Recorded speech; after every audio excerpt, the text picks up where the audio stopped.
नमस्कार दोस्तों, एक बार फिर से स्वागत है आपका रोशनी पब्लिकेशन के यूट्यूब चैनल पे। आज के इस सेशन में हम लोग नौबत खाने विवादत, जिसका हम लोग पिछले वीडियो में एक्सप्लेनेशन विथ लेखक परिचय कंप्लीट किए थे, आज के इस सेशन में हम लोग उसका टोटल क्वेश्चन आंसर देखने वाले हैं।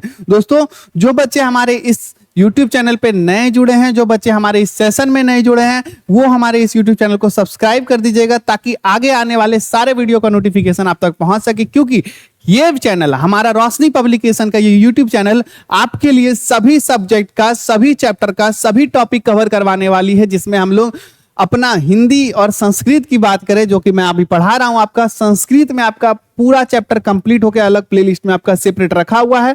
वहां से आप एक एक चैप्टर का line by line explanation, word by word explanation देख सकते हैं। ये सभी एक्सप्लेनेशन आपको बुक के भी फॉर्म में मिल जाएगी, जो कि हमारा रोशनी पब्लिकेशन का कैप्टन संस्कृत बुक है क्लास 10th के लिए। ठीक उसी प्रकार क्लास 10th में आप हिंदी में बात करें तो हिंदी में हम लोगों ने पद्य खंड का 12 chapter with explanation with question answer complete कर दिया गया है। सभी आपको कंटेंट आपको हमारे प्लेलिस्ट में मिल जाएगी। गद्य खंड में बात करें, सॉरी, वो पद्य खंड में आपका 12 चैप्टर हो गया। गद्य खंड में बात करें तो 11वां चैप्टर चल रहा है हमारा, एक्सप्लेनेशन खत्म हो गया है, साथ ही साथ क्वेश्चन आंसर पे आ गए। इसके बाद 12वां चैप्टर का 2 क्लास बाकी, एक में एक्सप्लेनेशन विथ लेखक परिचय होगा, गांधी जी का आपका है शिक्षा शास्त्र, और फिर अगला वीडियो में आपको क्वेश्चन आंसर हो जाएगा। तो ये 3 क्लास आपका हिंदी का और बचा हुआ है बुक से रिलेटेड। उसके बाद हम लोग ग्रामर पे जंप मारेंगे। तो बहुत ही अच्छी तैयारी चल रही है, एकदम टाइम से आपका सिलेबस चल रहा है, टाइम से आपका सब कुछ चल रहा है। तो जो बच्चे अभी तक नहीं जुड़े हैं हमारे इस YouTube चैनल से, इसको सब्सक्राइब करके जुड़ जाइए, और जो भी हमारे प्लेलिस्ट में आपका जो बैकलॉग लगा है, जो क्लास आपका छूट गया है, वो जाके आप एक बार कंप्लीट कर लीजिएगा। तो दोस्तों, आज का जो हमारा सेशन होने वाला है उसको शुरुआत करते हैं। जैसा कि मैंने आपको बताया कि हमारा जो टोटल एक्सप्लेनेशन और क्वेश्चन आंसर है वो आपको एक बुक के फॉर्म में मिलता है यूट्यूब चैनल पे, तो उसको अच्छे से एक्सप्लेन किया हुआ है। साथ ही साथ अगर आप उसे बुक के फॉर्म में लेना चाहते हैं तो रोशनी पब्लिकेशन के विगत 17 सालों का एक्सपीरियंस है, हमारे 17 सालों के अनुभव के साथ एरर फ्री बुक है हमारा रोशनी पब्लिकेशन का कैप्टन गोधुली। क्लास 10th के लिए, क्लास 9, 10th, 11, 12 सभी क्लास के लिए अवेलेबल है। क्लास 10th की बुक की बात करें तो इसमें आपको सभी गद्य खंड का chapter as it is with लेखक परिचय, पद्य खंड में भी सारा chapter as it is with लेखक परिचय, लेकिन पद्य खंड में एक्स्ट्रा फीचर क्या, उसमें आपको एक एक जो आपकी कविता होती है या आपके कुछ पद होते हैं, उन सभी का line by line, paragraph by paragraph explanation, उसका अर्थ आपको नीचे में दिया गया, शब्दार्थ नीचे दिया गया, ताकि आप हर एक कविता को, हर एक चैप्टर को, हर एक सब्जेक्ट को अच्छे तरीके से समझ सके। जब आप अच्छे तरीके से समझ पाएंगे तो बिहार स्कूल एग्जामिनेशन बोर्ड के जो आपका एग्जाम होने वाला है उसमें आप एक एक क्वेश्चन का एक एक आंसर आप बिल्कुल अच्छे और सटीक तरीके से दे पाएंगे। तो चलिए, आज का जो हमारा सेशन होने वाला है उसकी शुरुआत करते हैं। साथ ही साथ आपको इसमें हर एक चैप्टर का जो क्वेश्चन आंसर है, चाहे वो व्याकरण पोर्शन वाला नहीं होता, भाषा की बात, वो भी आपको सॉल्व मिलेगा। बुक के अंदर का क्वेश्चन, यानी एक एक क्वेश्चन आपको सॉल्व मिलेंगे। आपके लिए बहुत ही उपयोगी है ये बुक। इस बुक को आप हमारे ऑफिशियल वेबसाइट फ्लिपकार्ट और अमेजॉन से परचेस कर सकते हैं। और अब चलते हैं हम लोग अपने क्वेश्चन पे, अपने मेन सब्जेक्ट पे। जो बच्चे नौबत खाने विवादत एक्सप्लेनेशन नहीं देखे हैं, मैं सजेस्ट करूंगा आप उसे एक बार जरूर देख लीजिएगा, ताकि जब आप उसे देखकर इस वीडियो को देखेंगे तो एक एक क्वेश्चन का आप जवाब देखेंगे कि आप खुद से ही दे पा रहे हैं। आपको इस सेशन की अधिक आवश्यकता नहीं है, लेकिन ये सेशन हम लोग का बेसिकली जो मकसद होता है वो होता है कि कैसे आप आंसर राइटिंग करेंगे, कितना लिखेंगे, कहां पे आके रुकना है, कहां पे आके चालू करना है, कहां से आंसर लिखना है, आंसर राइटिंग कैसी होनी चाहिए, ताकि आप जब एग्जाम में लिखने बैठे तो वहां आपका 2 नंबर का क्वेश्चन है 2 आउट ऑफ 2 मिले, 5 आउट ऑफ 5 मिले, यानी मार्क्स आपके कम से कम कटे। एग्जामिनर आपका जो आंसर है वो बहुत अच्छे तरीके से चेक करके उनको पसंद आया और आपको फुल मार्क्स दे पाए। ठीक है, तो चलिए स्टार्ट करते हैं लाइन बाय लाइन एक क्वेश्चन से। डुमराव की महत्ता किस कारण से है? डुमराव की महत्ता किस कारण से है? डुमराव की महत्ता 2 कारण से है। शहनाई के क्षेत्र में डुमराव की महत्ता 2 कारण से है। पहला, मशहूर शहनाई वादक, यानी आप एक तरह बोल सकते हैं सबसे टॉप लेवल के शहनाई वादक उस्ताद बिस्मिल्लाह खां का जन्म स्थान है।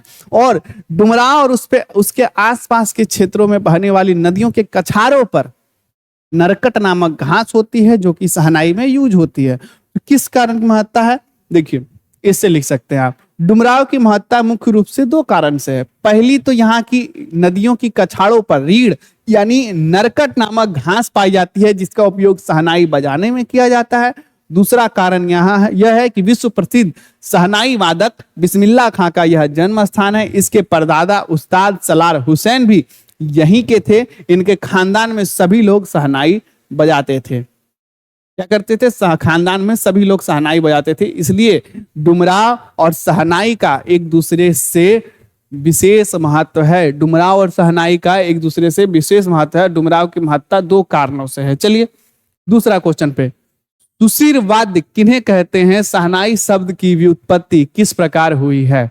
सुशीर वाद्य किन्हें कहते हैं? शहनाई शब्द की उत्पत्ति कैसे हुई है? मैंने आपको जब ये सेशन हम लोग कंप्लीट कर रहे थे तो उसमें लिखा गया था शहनाई का वैदिक इतिहास में कोई वर्णन नहीं है, लेकिन अरब के देश में एक घास से एक फूक मारने वाली एक यंत्र होती थी, जिसे वही नरकट नामक घास से एक फूक मारने वाली यंत्र होती थी, जिसे नग कहते थे। ठीक है, फिर उसमें क्या हुआ, वो आगे चलकर सहनग हो गई, फिर धीरे धीरे वह शहनाई हो गई। उसी तरह से शहनाई शब्द की व्युत्पत्ति हुई। सबसे पहले सुशीरवाद के बारे में, सुशीरवाद ऐसा वाद्य यंत्र है जिसमें एक नाड़ी यानी रीढ़ या नरकट होती थी वही, और जिसे फूक कर बजाया जाता था। इससे ही, जो कि अरब में जो इसका उल्लेख होता है, ऐसे वाद्य यंत्रों को शहनाई को शाह की उपाधि, ऐसे वाद्यों में शहनाई को शाह की उपाधि प्रदान की गई, क्योंकि यह वाद्य श्रृंग मुरली जैसे कई वाद्यों से अधिक मोहक था। शहनाई की ध्वनि हमारे हृदय को छू जाती है। शहनाई शब्द की व्युत्पत्ति किस प्रकार हुई? आप ऐसे भी लिख सकते हैं आगे, जैसे मैंने आपको बताया,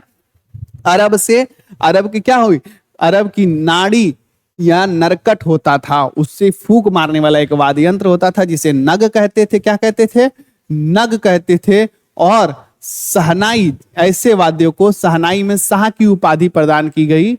ऐसे वाद्यों में शहनाई को शाह की उपाधि प्रदान की गई, क्योंकि यह श्रृंगी, मुरली और जैसे कई वाद्य यंत्रों से बहुत अच्छी यानी शाही रूप से राजा के जैसा व्यक्तित्व रहता था ऐसा वाद्य यंत्र। तो नाग को सहनाग हो गए। क्या हो गए? सहनाग हो गए, और सहनाई फिर इसी से आपका परिवर्तित हो गया। ठीक है, तो आप इस तरह से भी लिख सकते हैं। आप यहां से डायरेक्ट अगर आंसर लिखना चाहें तो यहां से लिख सकते हैं। ये आप अगर चाहें तो स्क्रीनशॉट ले सकते हैं। ये सारा आंसर आपको हमारे बुक में देखने को मिल जाएगा दोस्तों। चलिए तीसरा नंबर क्वेश्चन पे चलते हैं अब हम लोग। बिस्मिल्लाह खां सजदे में किस चीज के लिए गिड़गिड़ाते थे? इससे उसकी व्यक्तित्व का कौन सा पक्ष उद्दट होता है? बिस्मिल्लाह खां अपने पांचों वक्त के नमाज में, अपने सजदे में अल्लाह के सामने, अपने भगवान के सामने एक ही चीज मानते थे कि हे भगवान, हमको सच्चा सुर दीजिए, हमको सच्चा सुर दीजिए। और वो कैसे व्यक्तित्व उसमें दर्शाता है? सजदे में बिस्मिल्लाह खां अपने खुदा से एक सुर या एक सच्चा सुर, क्या कह सकते हैं, एक सच्चा सुर बख्श देने के लिए गिड़गिड़ाते थे। इससे हमें संगीत के प्रति उनके समर्पित व्यक्तित्व के बारे में पता चलता है। अभी आप अपने एग्जाम के प्रति कितने समर्पित हैं, इसको आप ऐसे ही पता चलता है कि जब आप भगवान से प्रार्थना करते हैं तो आप क्या मांगते हैं? हे भगवान, पासिंग मार्क्स दिला दीजिए, बस। मतलब आप अच्छे से पढ़ नहीं रहे हैं। हे भगवान, हमको बहुत अच्छा मार्क्स चाहिए, हमको अपने माता पिता का नाम रोशन करना है, हमको अपने विद्यालय का नाम रोशन करना है, हमको अपने जिला का नाम रोशन करना है। अगर आप ईश्वर से ये प्रार्थना कर रहे हैं, मतलब आप अच्छी प्रैक्टिस कर रहे हैं, अच्छे से पढ़ाई कर रहे हैं। वही शहनाई वादक जो बिस्मिल्लाह खां है, वो सच्चा सुर मांगते थे। क्या मांगते थे? सच्चा सुर मांगते थे। धन दौलत इन सब की कोई इच्छा नहीं थी। बहुत सारे स्टूडेंट ऐसे प्रार्थना करते, हे भगवान, बगल वाली प्रिया हम सेट हो जाए प्लीज। पढ़ाई वढ़ाई से उनको मतलब नहीं होता है। तो यही सारी चीजें क्या है आपकी, शहनाई के प्रति वो बहुत ही समर्पित थे, इसलिए वो ईश्वर से हमेशा क्या, सच्चा सुर मांगा करते थे। चलिए 3 नंबर के बाद चौथा, मुहर्रम पर्व से बिस्मिल्लाह खां के जुड़ाव का परिचय पाठ के आधार पर दे। मुहर्रम पर्व में क्या होता है? बिस्मिल्लाह खां तथा शहनाई के साथ जिसका एक प्रमुख मुस्लिम पर्व का नाम से जुड़ा हुआ है वह है मुहर्रम। मुहर्रम के महीने में उस्ताद बिस्मिल्लाह खां हजरत इमाम हुसैन और उसके कुछ वंशजों के प्रति पूरे 10 दिन तक शौक मनाते थे, पूरा परिवार सहित। उन 10 दिनों में वे ना तो शहनाई बजाते थे और ना ही किसी संगीत कार्यक्रम में भाग लेते थे। ठीक है, ना तो शहनाई बजा रहे हैं, ना ही किसी संगीत कार्यक्रम में भाग लेते थे। 8वीं तारीख को वे खड़े होकर शहनाई बजाते थे। वे दलमंडी की फातमान के लगभग 8 किलोमीटर की दूरी पर नोहा बजाते हुए रोते हुए पैदल ही जाते थे। उस समय उनका मानवीय रूप देखकर लोग का हृदय गदगद हो उठता था तथा उनके प्रति अपार श्रद्धा उत्पन्न होती थी। इस तरह से आप लिख सकते हैं, पाठ के आधार पर है। पूरा आपका पैराग्राफ यहाँ पे दिया हुआ है। पूरा आपका क्या है, पैराग्राफ यहाँ पे आपका दिया हुआ है। आई होप आपको ये चीज समझ में आ गया होगा। आगे अब हम लोग बढ़ते हैं 5वां नंबर क्वेश्चन पे। संगीतमय कचौड़ी से आप क्या अर्थ समझते हैं? कुनसुम हलवाई, क्या था? कुनसुम हलवाई। कुनसुम हलवाई की कचौड़ी को ही संगीतमय कचौड़ी कहा गया है दोस्तों। क्या है इसमें? संगीतमय कचौड़ी क्या है?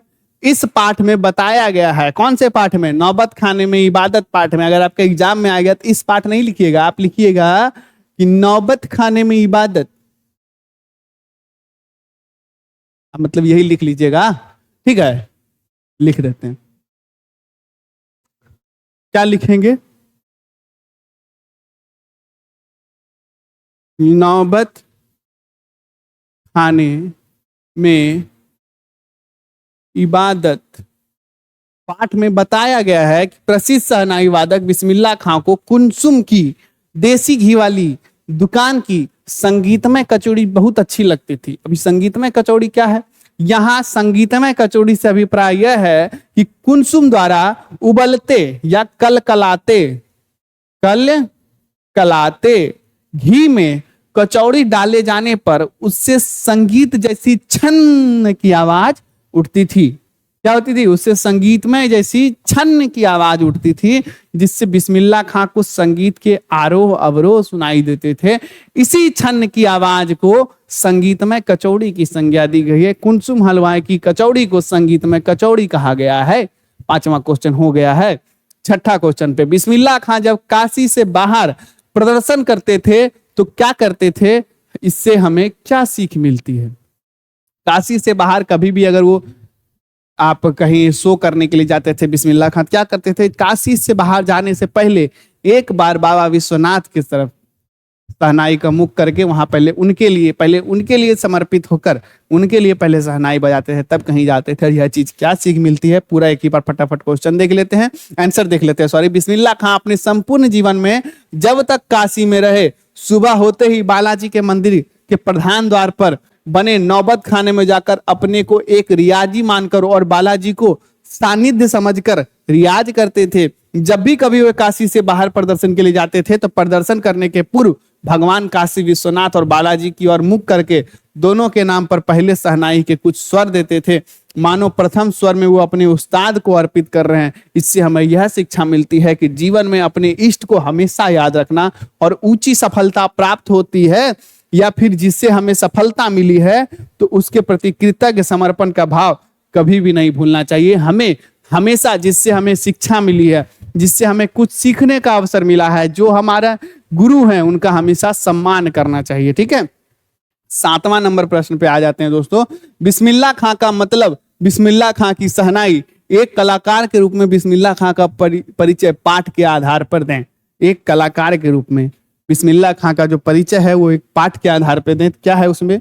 वो है आपका, बिस्मिल्लाह खां जब हाथ से शहनाई लेकर उसे बजाते थे तो शहनाई की आवाज सुनने वालों के सिर चढ़कर बोलने लगती थी। उनकी शहनाई में मानो सरगम भरा था, उन्हें राग मालूम था, ताल मालूम थी, सातों सुर एक साथ आकार लेने लगते थे। सरकार ने उन्हें भारत रत्न से सम्मानित किया, लेकिन फिर भी वो अत्यंत विनम्र रहे। क्या रहे? बहुत ही विनम्र रहे। वे शहनाई को शहंशाह थे, वह शहनाई के शहंशाह थे, लेकिन उन्होंने कभी किसी कलाकार की आलोचना नहीं की। जिनसे भी सीखा उनके प्रति हमेशा आदर भाव रखा। इस प्रकार वो एक सच्चे कलाकार थे। क्या थे? सच्चे कलाकार थे। बिस्मिल्लाह खां ने कभी भी किसी भी कलाकार की आलोचना नहीं की। ठीक है, वे क्या थे? एक सच्चे कलाकार थे। आई होप आगे ये भी आशय स्पष्ट करे, वही आशय स्पष्ट करे, स्वप्रसंग व्याख्या करें, सब सेम बात है। करना क्या है? वही प्रस्तुत पंक्तियां हमारे पाठ्य पुस्तक। डायरेक्ट आपका आंसर पे चलते हैं। हर चैप्टर में आपका ये आ रहा है। क्या आ रहा है? बिस्मिल्लाह खां ने अपने खुदा से दुआ मांगते हैं और सच्चा सुर बख्श देने। चलिए, यहां एक चीज आपका छूटा हुआ है। क्या छूटा हुआ है? कि सबसे पहले जैसे ही आशय स्पष्ट करें आपका आता है, सबसे पहले तो दो चीज आपको लिखना होता है। पहला, कहां से लिया गया है? तो कहां से लिया गया है? नौबत खाने में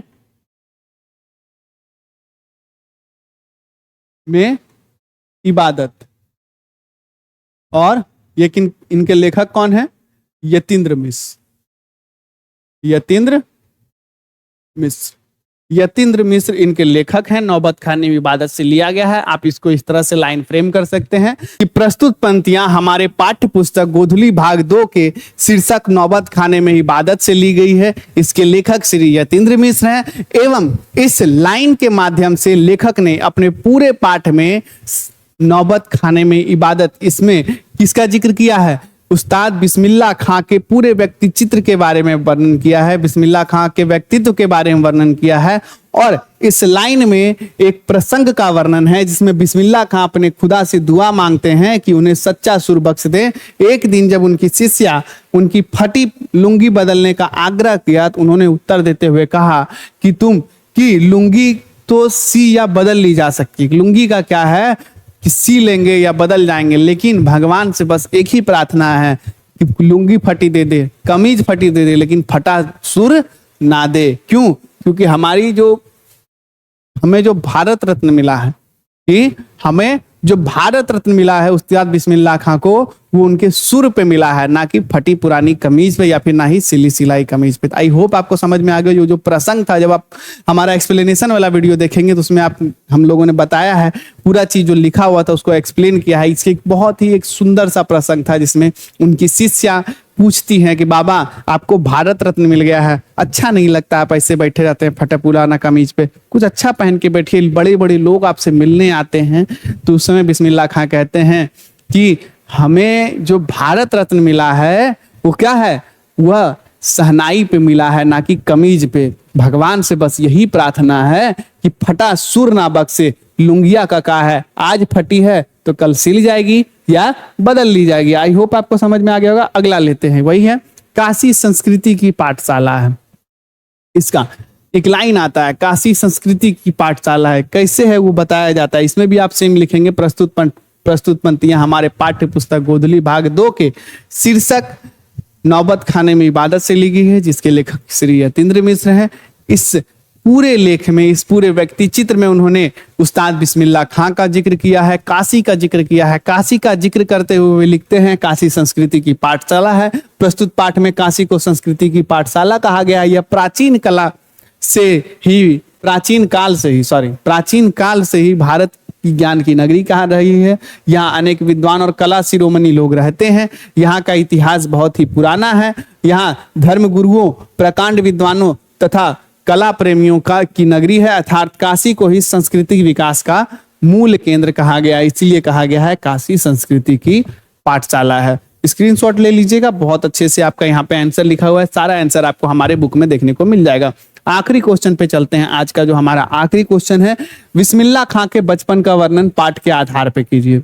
बिस्मिल्लाह खां के बचपन का वर्णन क्या करना है? बिस्मिल्लाह खां का जन्म डुमराव बिहार में हुआ था। जब वो 5 से 6 साल के हो गए तो वो कहाँ? काशी चले गए अपने नाना के यहाँ। वहां उन्होंने अपने